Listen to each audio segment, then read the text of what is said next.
you're asleep. No door, no walls, no lock, just you, the ground, and 29 other people breathing in the dark. Something moves out past the edge of the fire. You don't wake up. You don't need to. Because 4 meters away, someone else already has her eyes open. And nobody told her to.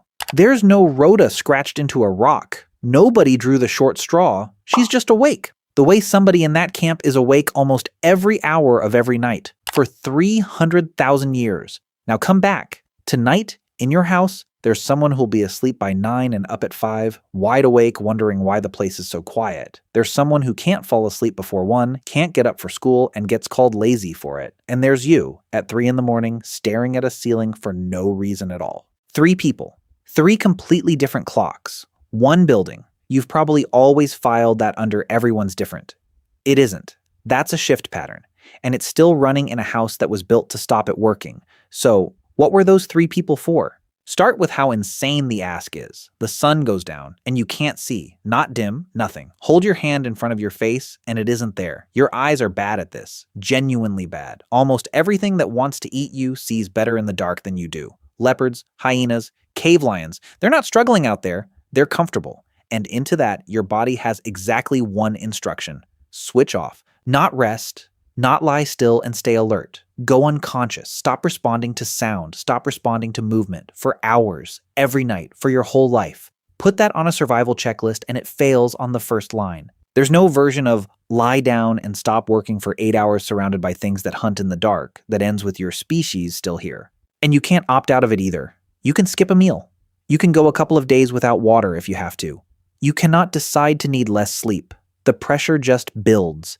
Every hour you're awake, it climbs, and it keeps climbing until it wins. You can delay it. You can't cancel it. Which means your ancestors weren't choosing to lie down in the dark. They were being overruled by their own body, in the open, every single night. Same thing that's overruling the person in your house who can't stay up past 9. And yet here you are. So something covered that gap. Every animal solves it somehow. Birds sleep 1/2 of the brain at a time, literally one eye open. Dolphins never fully switch off. Meerkats post a guard. We do none of that. We go all the way under. So the answer was never in the body. It had to be somewhere else. The usual answer is fire. And fire's real. Securely evidenced habitual use goes back around 400,000 years, with contested claims running closer to 1 million. It pushed predators back. It gave light after sunset. It bought hours the day never had. But sit with one for a single night and you'll spot the problem. Fire goes out. Fire needs feeding. A fire is a thing that requires someone awake to still be a fire in the morning. It doesn't solve the problem. It restates it. The second answer is shelter, also real. In one South African cave, bedding survives from about 77,000 years ago. And it isn't a pile of grass. There's an ash layer at the bottom, which insulates and discourages insects. Plant material above that, and leaves on top from a tree whose foliage repels bugs. That's a designed object. Somebody thought about it. But does a bed watch the dark? No. Neither does a cave mouth. Neither does a thorn fence. Fire, bedding, shelter, that's all equipment. And equipment doesn't notice things. So we're back where we started with a sharper question. Not what did they build, who was watching. Here's where it gets strange. You'd assume the answer's a night watch. Somebody takes first shift, somebody takes second, you wake the next person. Sensible, organized. That's how we would do it. But when the sleep of a modern hunter-gatherer community got tracked properly, 33 adults wearing monitors across 20 days, there was no watch. Nobody was assigned. Nobody stayed up on purpose. No schedule. And nobody enforcing one. And the night was still covered. For almost the entire recording period, at any moment you care to pick, somebody was awake or sleeping so lightly that a noise would have brought them straight up. Not most of the time. 99.8% of the time. The total stretch where every single adult was simultaneously unconscious came to 18 minutes. 18 minutes out of 220 hours. Nobody in that camp was being brave. Nobody volunteered. The coverage was a side effect. Of what? Of age. Here's the whole mechanism, and it's almost annoyingly simple. People don't get tired at the same time. And when you get tired tracks how old you are. Older adults fade early and wake early. By 9 at night, they're done. 3:30 in the morning, they're up. And that's not insomnia. That's their clock. Younger adults run the opposite way. Still talking at midnight. Still awake at 1. sleeping through the early morning if the world lets them, and everybody in between sits somewhere along that line. So put 30 people of mixed ages in one place with no artificial light. You don't get 30 people sleeping 10 till 6. You get a staircase. The old take the early hours by accident. The young hold the late ones by accident. And the dead middle, the worst stretch, the one nobody would volunteer for, gets covered by whoever's surfacing between sleep cycles. Nobody drew up a schedule. Nobody had to. The schedule was a byproduct of having grandparents and teenagers in the same camp. Now look back at your house. The one who's up at 5 isn't an early bird. She's on earlies. The one who can't sleep before 1 isn't lazy. He's on lates. And you, at 3 in the morning, aren't broken. You're on the middle shift, the one nobody wants. Every argument your family has ever had about bedtimes is an argument about a rota none of you know you're running. 30 people was never 30 people. It was one organism that never fully closed its eyes. And there's a small, badly lit version of that same organism in your house tonight. But that only tells you who was up. It doesn't tell you what they were doing. Because being awake in the dark isn't the same as standing guard. Nobody sat rigid at the edge of the firelight scanning for eyes. That's a film. Staying deliberately alert for hours is exhausting, and it isn't necessary when the coverage happens by itself. What you actually do on shift is maintenance. You feed the fire. That alone puts someone up every couple of hours all night, or it's gone by morning, and the morning is much worse without it. You fix things. Firelight's bad light, but it's steady and it's close and it's fine for work where your hands already know the job and your eyes are only confirming it. Working an edge, binding a shaft, softening a hide, the jobs that need patience more than daylight. And you talk. After dark, around a fire, the subject changes. It moves to people who aren't there. Stories, the dead, who's related to whom, what happened the year the rains failed. That isn't decoration. That's how a group with no writing moves information across generations. And there's one more subject that only ever comes up after dark, what you just saw while you were under. Because if you surface at 2 in the morning and somebody else is already awake, you've both just come out of the strangest experience a human has, and there's someone right there to tell it to.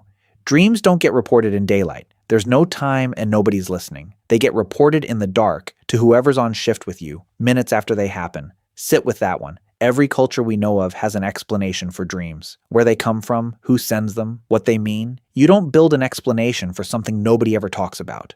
The Rota gave dreams an audience, and it's worth noticing how much time we're describing. Take the hours between full dark and first light across a year, and you're looking at something close to half your waking life spent in that circle. Not asleep, not hunting, just there, with everyone else, doing quiet work in bad light. So the watch wasn't only keeping them alive, the watch is where the talking happened.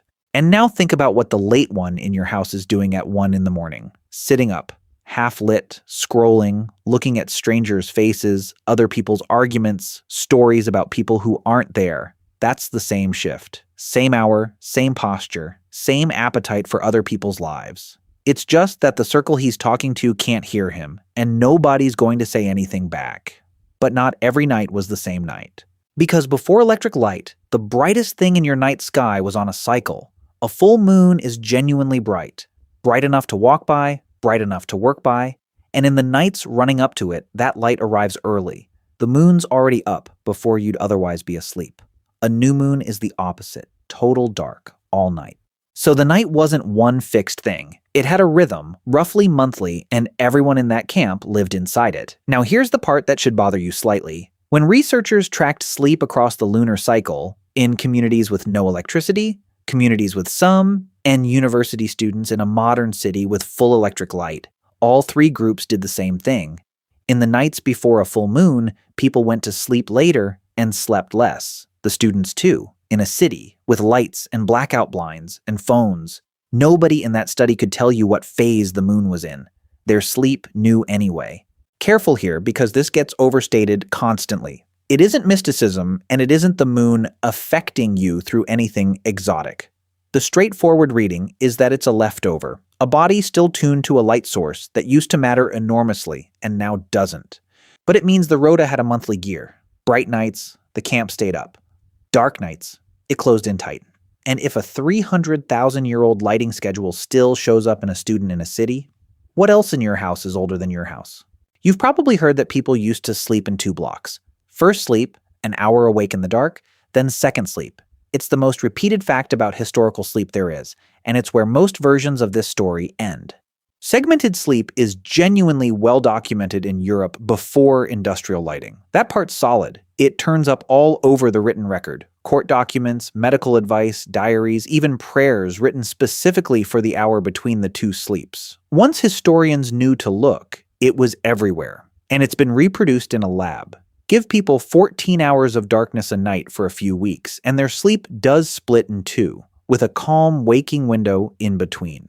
But when researchers measured sleep in 3 present-day non-industrial communities, the same populations usually held up as our window into deep time, they did not find that 2-block pattern, 3 true findings that don't add up to one clean story. Anyone telling you it's settled is picking the tidy version and dropping the rest. What the mess does fit is the rota, because a waking window in the middle of the night is only a problem if you were supposed to sleep straight through. If you were never meant to be unconscious alone, it isn't a malfunction. It's a slot, and you're standing in it every time you come up at 3. Not because something's wrong with you, because that hour has your name on it. So when did the slot stop mattering? Not that long ago, honestly. For almost all of human history, sleeping was something you did near people. Shared beds were ordinary, whole families in one room was ordinary, a private bedroom with a door you close, for one person, that's a luxury most humans who ever lived never saw. Think about how strange that makes you. You almost certainly sleep in a sealed box, alone or with one other person, and you think of that as normal. It's about as far from the default human condition as your diet is. Then, in a compressed run of maybe 150 years, 3 things happened at once. Light got cheap. The night stopped being a hard edge and became a choice. Houses got bigger and rooms got assigned. One person, one door. And work got a clock. So everyone in the building was handed the same schedule, regardless of what their body wanted. Every one of those is a real improvement. Nobody's arguing for going back. But look at what they do together. They take a group that automatically covered the whole night between them, split it into separate sealed rooms, and then order every member to be unconscious during the exact same 8 hours. So what happens to the staircase? It gets flattened. The early one becomes a nuisance instead of a shift. The late one becomes a discipline problem instead of a rota slot. And the person who surfaces at 3 isn't relieving anybody. They're just awake, on their own, in a dark room. And that's the bit that turns a normal event into a bad one, because the waking was never the problem. Your ancestor woke at 3 too. She just woke into a fire, a shape moving nearby, and somebody who'd say something back if she spoke.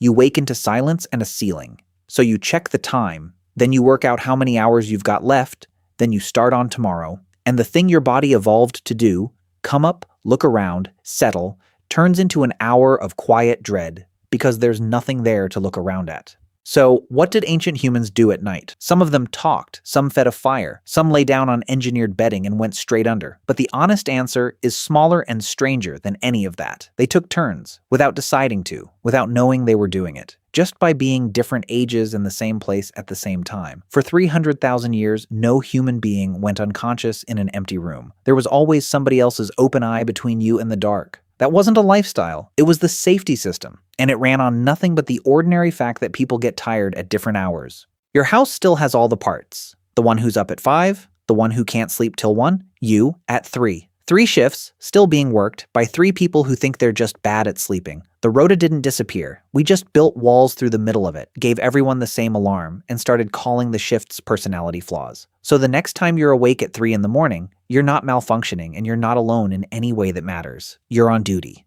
There's just nobody left in the camp to hand it to.